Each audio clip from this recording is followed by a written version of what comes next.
1. Don't make others sad just because of your decision. Have you ever made a decision, just something small for yourself, and then instantly felt guilty, like you were doing something wrong, just because someone seemed sad about it?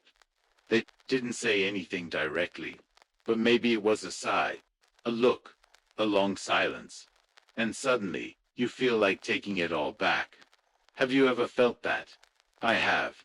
More than once. I once turned down an invitation to a gathering because I just needed a quiet night alone, and then I got a text that said, "Sad you didn't come." I know they didn't mean to make me feel bad, but still, I felt selfish. And it took me a long time, honestly, a lot of heartache, to understand something simple, but powerful. Choosing what's right for yourself isn't selfish. It's an act of courage. Let me paint you a picture. You're standing in a room full of people. Everyone has something to say about the life you should live. One wants you to stay. Another thinks you should give more. Someone else says, "Don't change too much." And you just keep nodding, keep trying to please them all until one day, you don't even recognize yourself anymore. But what if just once you stepped out of that room and stood still in silence? No explaining, no apologizing, just quietly choosing a life that brings you peace. One of the most common questions I get from viewers is, how do I stop feeling guilty when I do what I need? And I often ask them this in return. Are you sure other people's feelings are your responsibility? There's a name for this in psychology. It's called emotional enmeshment. It happens when the line between my feelings and your feelings gets blurry. And those of us who've spent years living for others, we fall into this emotional loop. If someone's upset, it must be my fault. Let me tell you a story. There's a woman named Anna, almost 60. For 30 years, she was the devoted mom, the dependable wife, the dutiful daughter. She was always there for everyone, except herself. And then, one day, she started saying no. She stopped making dinner every night. She started going on morning walks alone. She signed up for a painting class, something she had loved since she was a teenager. Her family, at first they were confused, then worried, then disappointed. "You're not like before," her kids said. "You've changed," her husband added. And Anna felt guilty, deeply, but she kept going. Not to rebel, not out of anger, but because she finally realized she's not responsible for everyone else's emotions. You see, when you change even for the better, not everyone will be happy. Because change means they can no longer control the version of you they were used to. They may feel left behind. They may feel hurt. That's real. But it doesn't mean you're wrong. Emotionally mature people understand. Their feelings are theirs to handle, not yours to carry. There's a Stoic quote I love. "Nothing outside your own mind can truly harm you unless you let it." And guilt, that's the same. Guilt only exists when you believe you did something wrong. So when someone's upset that you're living truthfully, ask yourself, am I actually hurting anyone? Or am I just finally choosing myself? I know keeping emotional boundaries isn't easy, especially if you've always been the caregiver, the peacemaker. But please remember, love doesn't mean losing yourself. True love is where you can be fully yourself and still be loved. You don't need to explain why you choose peace. You don't need to justify why you're no longer making everyone happy. Your silence, your boundaries, they're not coldness. They're the voice of your inner strength.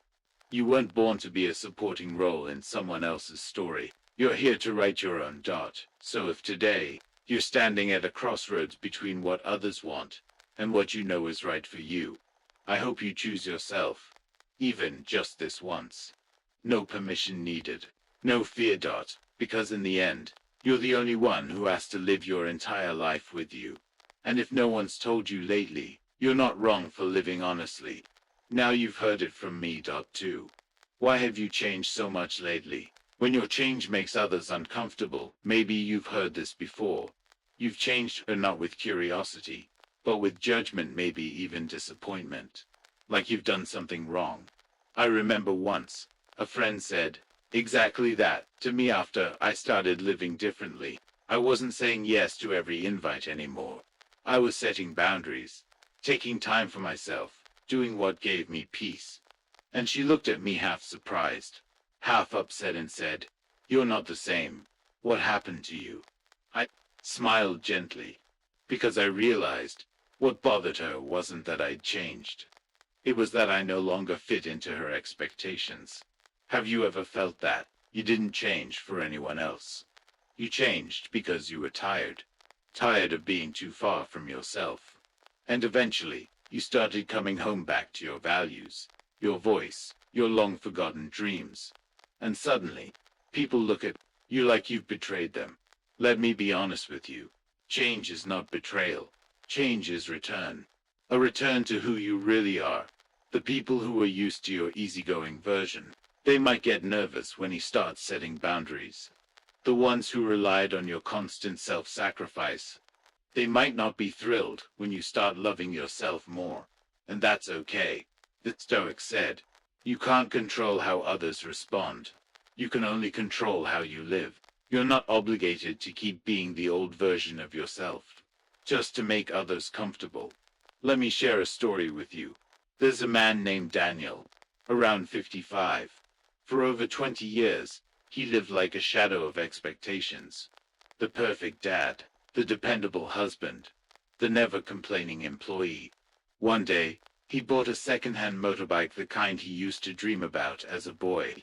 And every Saturday morning, he rides out to the coast, just to sit and write. His family got worried. His friends laughed. His co-workers whispered, "He's different now." But Daniel, for the first time ever, felt alive. You know why people fear your change? Because it reminds them that they, too, could change, but haven't. Your freedom shines a light on their confinement, and not everyone's ready to face that. So when you hear, "Why have you changed?" smile, because you know you didn't change to hurt anyone. You changed to stop hurting yourself. You're no longer the one who nods at everything. You're no longer the one who disappears behind everyone else's needs.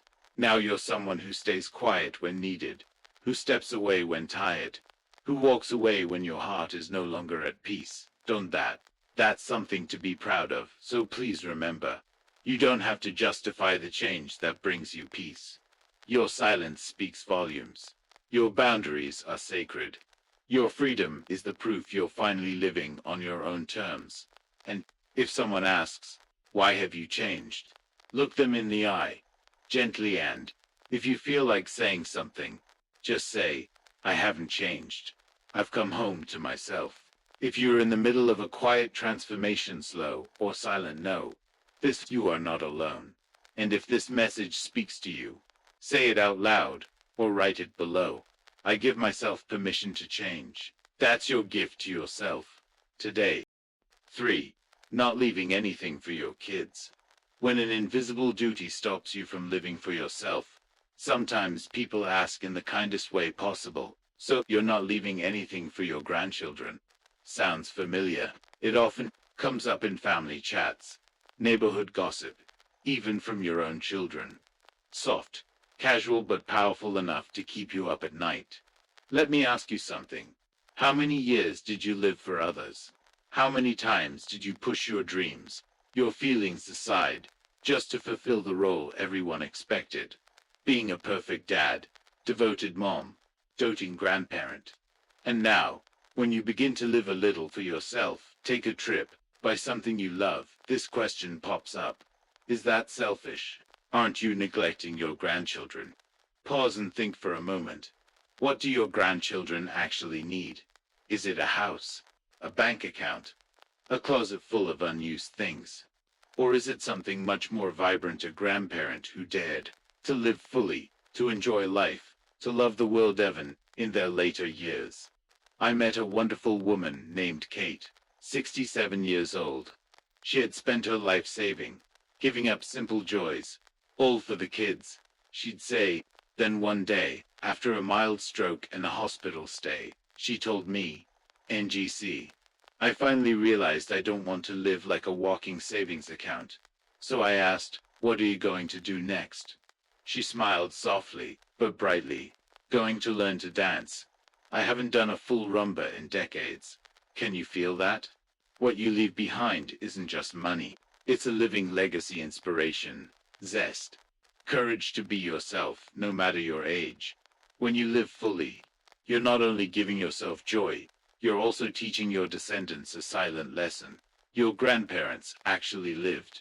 Sure, responsibility is real, but responsibility doesn't mean sacrificing yourself until you vanish from your own life. Modern psychology calls this role entrapment. When you're trapped in social roles and forget who you really are, you stop being you and become the perfect mom, the dignified grandpa, the one who quietly sacrifices. Then one day, the house is quiet, the kids grow up, no one needs you every day, and you're left wondering, what did I live for? Seneca said it beautifully. It's not that we have too little time to live, but that we waste so much of it living other people's lives. Do you know what's most precious you can leave your grandchildren? It's your freedom in your eyes, your independence, your legacy of courage, not because of duty, but because you loved yourself. If today you want to buy something just for joy, do it. If you want to travel to watch the sunset, go. If you want to learn to dance, paint, or just spend a day doing nothing, allow it. You don't need permission to live your final chapter for yourself. And if anyone asks, not leaving anything for the family, smile and say, I'm leaving myself whole, honest, at peace. That's the greatest gift I can give. If you feel the weight of this invisible duty, remember, you're not selfish for living for yourself. You're just learning to love yourself as fiercely as you've loved others. I live without permission. This is your affirmation. Right now. 4. What if you regret it later, when others plant fear to keep you safe? Have you ever heard this question? Go ahead. But what if you regret it later? It sounds like caring advice, but really, it's fear dressed as caution. And before you know it, it creeps into your mind, holds you back, silences your boldness, and stops you from starting. I remember a woman named Linda, 61, widowed, living alone. One day she decided to book a solo trip to Europe, something she dreamed of for years. Friends and family worried. Not with excitement, but with questions like, what if you get lost? What if you get sick along the way? What if you feel even lonelier when you come back? They didn't mean harm, but their fear became an invisible barrier, as if she was doing something wrong. Sound familiar? Every time you want to do something unusual, Evan, small like moving house, learning something new, finally saying no for the first time, you hear that voice. What if you regret it later? But you know what? The better question is, what if you never do it and regret it for the rest of your life? Stoic philosophy says, fear is the ghost of things that haven't happened yet. We worry about worst-case scenarios. Forget that. Regret for not living authentically hurts more than any risk. Picture this. Years later, gray hair, weaker body, you look back at a list of things you wanted to try, but never did. Not because of money or time, but because you were afraid. Afraid of what others would think. Afraid of failing. Afraid of being alone. And worst of all, afraid of disappointing yourself. These fears lock you in place. You stop dancing because you're afraid of being laughed at. You don't love again because you're afraid to get hurt. You don't change because you're afraid of being wrong. But guess what? Not every risk causes regret. But almost every fear that stops you leads to regret. I once asked an elderly gentleman at an exercise group, do you have any regrets? He paused, then said, I regret not doing more while I still could. That line, it stuck with me forever. You don't have to do anything grand. Just take one step. Enroll in a dance class. Take a weekend trip. Write something you've never dared to share. And if someone asks, what if you regret it later? Smile and say, I'm more afraid of regretting not even trying than of making mistakes. Don't let fear hide behind being cautious. Don't let what if kill your right now. Remember, you don't need permission to change.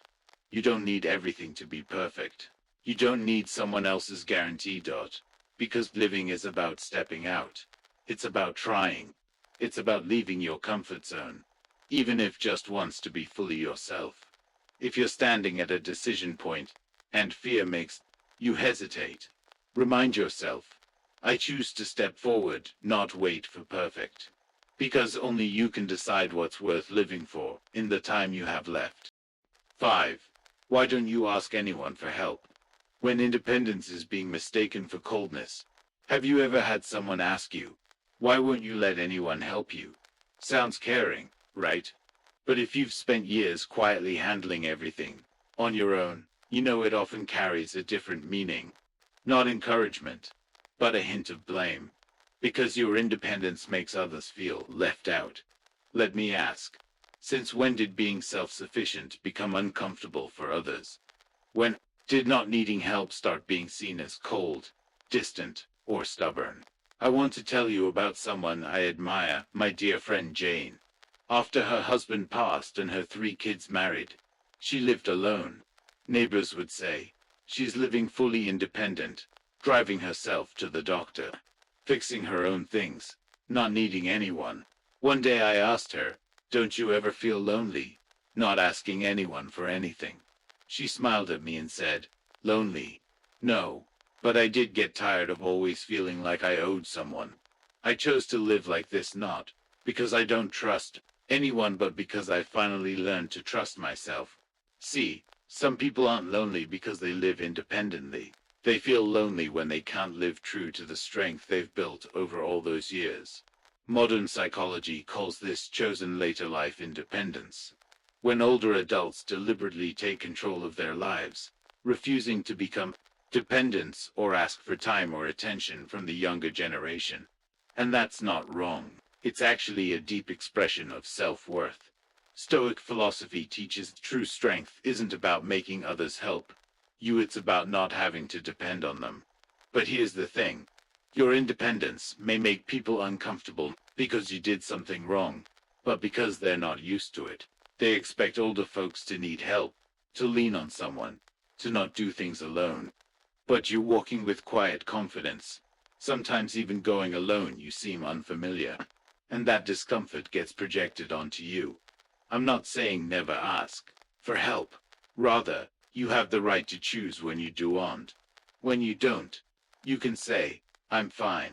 And that isn't cold. It's clear you're not living to fit the needy image others have assigned to you. You're living to preserve your freedom, the pride you've fought for your whole life. So, if one day someone looks at you with half concern, half judgment, and asks, why won't you let anyone help? Smile and say, because I'm learning to love myself without needing any approval. If you're living your own independent life, even if it's misunderstood, sometimes here's what to remember. You don't owe explanations. You don't need to reassure anyone about your self-reliance. You just need to live right honorably from an inner place of fullness. I choose steadiness, not out of defiance, but because I know who I am. 6. What do you need money for? When others try to control your finances, have you ever been asked, what are you spending money on? It isn't because you're splurging or careless.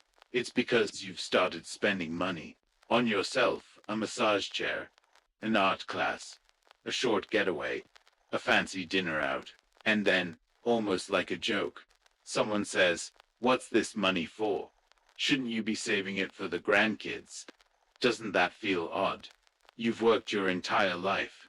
You sacrificed time, money, comfort for family, for those should and musts. So now, when you spend your own money on living as you want, suddenly it's wrong. Let me ask you, do you remember the last time you bought something just because you wanted it? No explanation needed. You simply liked it. If you have to pause and think, it might be time for this reminder. Your money isn't just for surviving. It's a tool to live.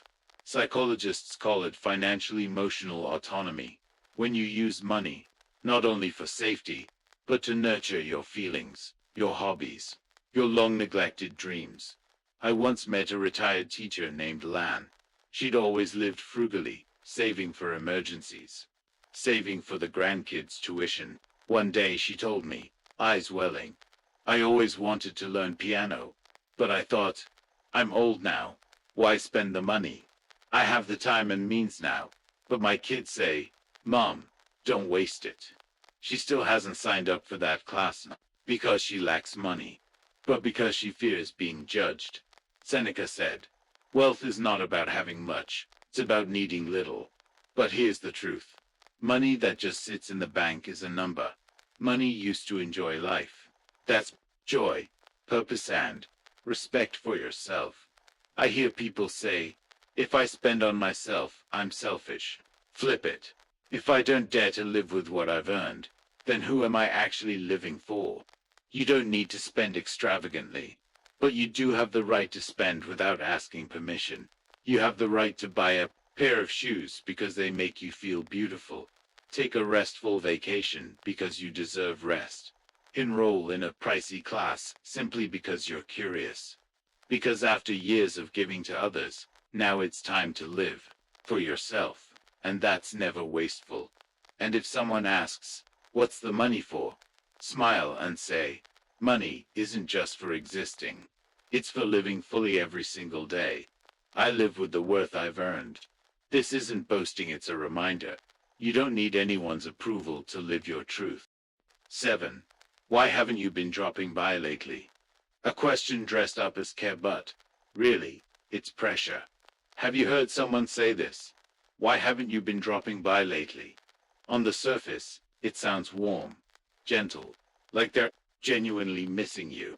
But if you listen closely, when it comes with a tiny sigh, that look of disappointment, or a long silence right after you start to realize, it isn't just concern. It's a hidden pressure wrapped in affection. A subtle reminder that you're no longer playing the role they used to. I've felt guilty before, not visiting home as often. I've heard things like, you must be really busy, huh? You live close but can't even make a visit. Nothing's like before, you used to always show up. Hearing these, a wave of guilt washes over you. Even though you haven't done anything wrong. You're just living your life at your own rhythm. A rhythm where you're now learning to put yourself first. Have you felt that? Choosing silence. Choosing not to show up in places you once frequented, not because you forgot or stopped caring, but because you're tired. You need calm. You're caring for yourself after years of living for others. And then people look at you like you're pulling away, growing distant, changing. Here's something I want you to understand. True care doesn't require constant presence. True care knows you can be absent and still understood. Stoics say, we don't belong somewhere just because we show up often, but because we can be ourselves there. And if a place or relationship or question makes you feel like you have to show up just to keep the peace, maybe it's time to pause and ask, am I really coming because I want to, or because I fear judgment if I don't? I remember a woman named Mary. She said, sweetheart, I used to visit family and old friends every week. But over time, I realized I was doing it, not from love, but from fear of being judged. So I stopped. Now, I only go if I truly want to. She chose truth over performance, and that to me is true freedom. You don't have to prove your love with attendance. You don't need to be at every dinner, every holiday, every weekend gathering, just because that's the role they assigned you. You have the right to rest, to step back, to give yourself space. And if someone asks, why haven't you been stopping by, you don't need to explain. Just smile and keep the peace in your heart. You're not wrong for choosing distance. You're not heartless for staying in on a quiet weekend instead of joining a gathering. You're simply learning to live authentically, without wearing roles you out. I don't have to appear everywhere to be loved. Because genuine love isn't measured by how often you show up, it's measured by how peaceful you can be inside. 8. What do you still plan to do now, when you don't need a plan to prove your worth? Have you ever heard this question? What do you still plan to do now? Often said by a relative, a friend, or even your own inner voice on a quiet evening. It sounds harmless, but it carries a hidden expectation that you must have a clear, sensible plan to prove your life still matters. Have you ever heard someone say, "You're older now, you can't do much more. Just settle down, don't think too big anymore." And just like that, you're pushed into a silent mode, where passions, dreams, or new ideas get filtered based on age, practicality, and what others think is enough. But you know what? You don't need a master plan to be alive. You don't need a big project to be worthy.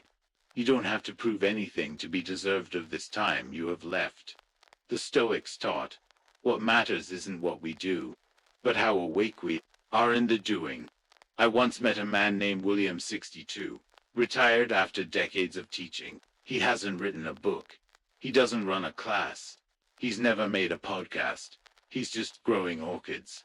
When someone asks, "What do you still plan to do now?" he smiles and points to his blooming orchids. "I'm doing what lets me wake up tomorrow feeling it was worth it." I love that answer. It's not flashy, but it's real. It's not a huge plan, it's a mindful choice. You don't have to start a business. You don't need to turn age into a business opportunity. You don't need a fresh resume or achievements. You just need to do something that makes you smile in the morning. Find peace in your own breath each day. And if you can, inspire by simply being, not by doing. If someone asks, "So, what do you still plan to do?" you can answer or stay silent. It's up to you. You owe no one your explanation. Just live authentically, with clarity, and with a heart still awake. You could write, you could walk in the park, tend to a plant, play a tune, or watch the sunset from your porch. That is also a life plan worthy as any big goal someone else might measure you by. If you've ever felt you need a plan to be valid today, remind yourself, I don't need a plan to deserve a meaningful life. I live, no need to justify. You don't have to explain why you choose calm. You just keep living fully, honestly, beautifully. 9. What's even the point of doing that? Now aren't you too late? It's never too late to begin again. Have you ever heard this? What's even the point now? It's too late, isn't it? It might come from family, friends, or even from that small voice inside your head. And the saddest part is it can stop you before you even start. Have you ever had a small dream? Something you planned to do, but missed your chance. Then later, when time was finally on your side, and you had some quiet moments, you thought of giving it a try, only to be met with, "You're getting older, you can't do that anymore." And suddenly, your heart shrinks. You lock that dream away. Your life continues quietly, but with an empty corner in your soul. Let me share a story. Meet Adam, a 68-year-old mechanic who loved painting since childhood, though his family couldn't afford art lessons. Last year, he had a minor stroke and had to rest. By chance, his daughter gifted him a watercolor set. He painted one stroke at a time. 3 months later, his first painting hung in his living room. 6 months after that, he started teaching art classes for seniors in his neighborhood. When I asked him if he ever regretted starting late, he just smiled and said, "Late? If I don't start now, then when would I? As long as I'm breathing, still time." See, that it wasn't time that held him back. It was the fear of being laughed at, feeling misunderstood. Hearing that familiar "too late" line, Stoic philosophy tells us, no one can steal tomorrow from you unless you let them. There's no perfect age to learn something new, no best time to begin again. There's only courage and willingness. I know someone in their 70s who just started learning meditation, another person learning French at 80 just to read poetry, an elderly woman learning to use a smartphone to message her grandchildren. No one laughed at them. No one said, "You're too late." But everyone watched their eyes sparkle up, if they were kids again, not because they became younger, but because they chose to live, not just exist. So if today you want to try something new, a musical instrument, painting, journaling, starting a business, or even daring to love again, do it. And if someone asks you, part sympathetic, part doubtful, what's the point now, aren't you too late? Smile. and say, I haven't run out of time. I've only just begun to live. You don't need anyone's permission to live the rest of your days the way you want. You don't have to agree with too late. Just ask yourself, if not now, then when? If you've been holding on to a small dream, something you thought was too late to do, leave a comment. There's still time, because as long as you're breathing and hoping, it's never too late. 10. Aren't you lonely? Living like that. Chosen solitude can be a place of healing. Here's a question you've probably heard. It's tender, but it stings. Aren't you lonely? Living like that, it usually comes when you start living differently, quietly, stepping away from noisy crowds, choosing silence instead of being everywhere. And then people look at you like you're rebelling against life. But here's a truth. Not everyone alone is lonely, and not everyone in a crowd feels loved. Let me share something. I used to be terrified of being alone. Terrified. So I'd keep myself busy, surround myself with people, dive into superficial conversations. But one day, I just sat in silence by myself, and I realized this chosen solitude was where I found me again. Have you ever felt this? A quiet moment that feels empty, yet quietly healing something deep inside you. A solo meal that doesn't feel rushed. A morning with no words, and yet it feels whole. Society loves to equate alone with unhappy, like if you're not in a relationship, not at family gatherings, not posting on social media, you must be missing love. But Stoic philosophy says the opposite. Epictetus once said, the one who can be alone and remain peaceful is the freest of all. Solitude isn't born from a lack of people.